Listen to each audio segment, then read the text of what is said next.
Em có bánh, anh có nhạc, chúc em sinh nhật vui vẻ.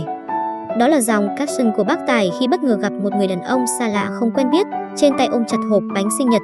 Bác Tài liền ca ngay một bài chúc mừng sinh nhật bằng tiếng còi xe cứ phải gọi là chất hơn nước cất.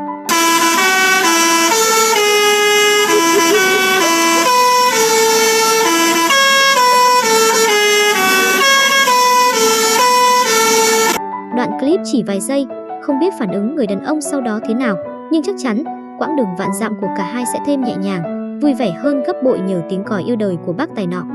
Cuộc đời có những phút giây thật thú vị. Cho dù bác Tài bấm còi inh ỏi, gây ra tiếng ồn nhưng khiến người nghe không khó chịu mà còn thấy yêu đời hơn. Chúc bác Tài vạn dặm bình an và cũng xin gửi lời chúc sinh nhật đến ông chú hoặc của người thân chú ạ.